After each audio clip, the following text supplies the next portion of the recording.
Hello, my name is Alexis, and for my cultural experience project, I decided to talk about the Kanaka Mauli people, or more commonly known as Native Hawaiians. Now, the term Hawaiian actually means, is an Old English word that means anybody that's from Hawaii, regardless of descent. In a Native Hawaiian language, they don't actually use consonants to end their words, so they would never refer to themselves as Hawaiians, they would say Kanaka Maoli. And when we get into the history of Hawaii, it's very important to understand the location. A lot of people tend to think of Hawaii as these main 8 islands over here. For example, Oahu, Maui, Kauai. But what they forget about is these northwestern Hawaiian islands over here. Now, these islands were extremely important to the beginning of Hawaii and how Hawaii came to be today. Now, in the Papahanaumokuākea government website with no author, they talk about how the Kapa'aina, which means all the land islands, interacted for survival. They even found artifacts dating back to the 1700s, proving that to be true. And when we talk about the current political climate of Hawaii, it is currently a democracy, but how we got there is what I find the most interesting.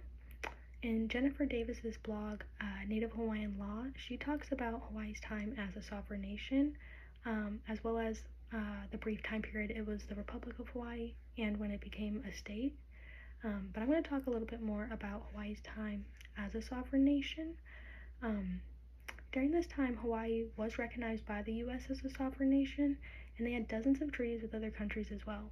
They had treaties with Spain, Great Britain, Italy, Japan, France, and many others too. And this did not mean that they did not have European interaction. Their first major European interaction was in 1778 with Captain Cook and his European peers. And in their interaction, they actually introduced alcohol, guns, tobacco, gonorrhea, syphilis, tuberculosis, and some other things that were very detrimental to Hawaiian culture, as well as population. And then when we got to 1820, that's when the Calvinist missionaries arrived. And that interaction was actually very controversial. Some believe that the missionaries and the Hawaiians were kind of friends. The missionaries taught the Hawaiians some things, and the Hawaiians taught the missionaries some things. But others also believed that the Hawaiians were forced to believe their religion by the missionaries, because they were Europeans and they did have guns and, other means of force.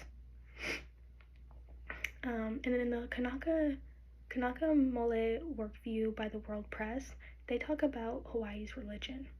Now, Hawaii's religion is 100% tied in with their norms and their customs and what they believe in and how they interact in day-to-day life.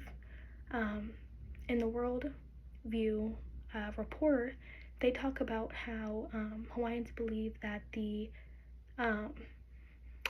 natural land and ancestral spirits is what provides them guidance. And what this means is that they believe that the land is sacred, and that ancestral spirits can be land, animals, even people as well. That's why they heavily believe in taking care of the elders first. If you could sum it up into a quote, they believe who came here first and who has the most experiences, who you give the most love, compassion to, and that's who will give you the most guidance back in life. And then in the 2020 National Marine Report, they also touch a little bit more about this when it comes to animals. In the northwestern Hawaiian Islands, that's also referred to as the Papahanaumokuākea in Hawaiian terms, and they talk about how the animals are what brings them life, happiness, joy, compassion, amongst many other things as well. My favorite part about Hawaii is their culinary perspectives. This is some of the Hawaiian foods. This is spam musubi, poi, poke, laulau, as well as kalua pork. And Hawaii has some of the best food. Poi is actually made from taro root. It is beat down with water, and that is how it is made. So it goes from taro to poi. Kalua pork is from pigs. musubi is spam, eggs, and seaweed. And yeah, Hawaii has some of the best food I've ever had. I did have the privilege of living in Hawaii for a couple of years due to being military, and it was the best time of my life.